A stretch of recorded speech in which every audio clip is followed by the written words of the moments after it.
Jambo ambalo linasababisha vijana wengi washindwe kufanikiwa ni kuto kuchukua hatua. Watu wengi wanajua kwamba hiki kitu kitanifanikisha kwenye maisha, lakini hachukui hatua yoyote.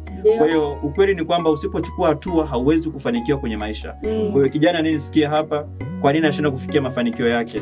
Anahitaji kuchukua hatua. Chochote kile ambacho unakijua unatakiwa uchukue hatua kwamba hiki kitu nakifahamu, ndio hatua. Tunasema kwamba maarifa au taarifa zile ambazo unazo, kama usipoamua kutumia yale maarifa hayatakuwa yana nguvu yote. Kwa hiyo maarifa yana nguvu hadi utakapoanza kuchukua hatua kwenye maisha yako.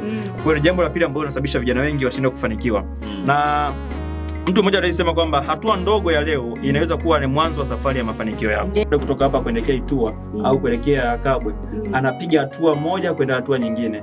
Kwa hiyo kama utashindwa kuchukua hatua moja kwenda hatua nyingine, huwezi kufikia kule ambako unakokwenda. Sio, tunaelewa hapo mtangazaji? Nakuelewa. Kwa hiyo ili ufikie hatua ya 100 unahitaji upige hatua ya kwanza, unyanyue mguu. Kwa hiyo hata mafanikio ukisarau kidogo utaweza kupata kikubwa. Jambo ambalo linasababisha vijana wengi washindwe kufanikiwa ni kuambatana na watu wasio sahihi. Mtu mmoja alisema kwamba miaka 5 baada ya leo utabadilika kwa vitu vitano. Marafiki ambao unapatana nao, lakini pia na vitabu unavyovisoma. Kufanikiwa, utaona kama kila anayefanikiwa ni mchawi. Ukweli ni kwamba sio wote wanaofanikiwa wanatumia nguvu za giza. Kuhakikisha watu ambao unapatana nao wanakuwa watu sahihi.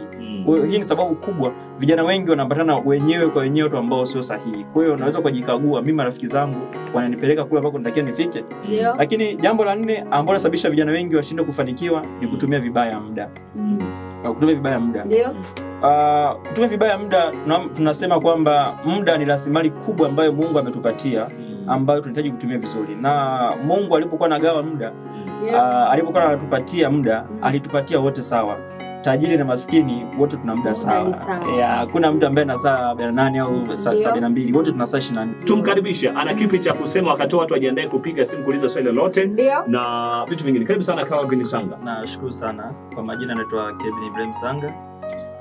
Kwa title yangu wengi wanajua kama mfanyabiashara, lakini pia nje na biashara ndio ambacho kimenileta sana siku ya leo. Mimi ni mzungumzaji kwa kufundisha watu masomo ya biashara, mafanikio na maendeleo binafsi. Ni mtu ambaye nimeidhinishwa na The Top Team Academy ambapo Dar es Salaam chini ya Julian Nauka. Nasaidia vijana wengi kwa ajili ya kujitambua na kwa ajili ya kufanikiwa kwenye maisha yao. Mimi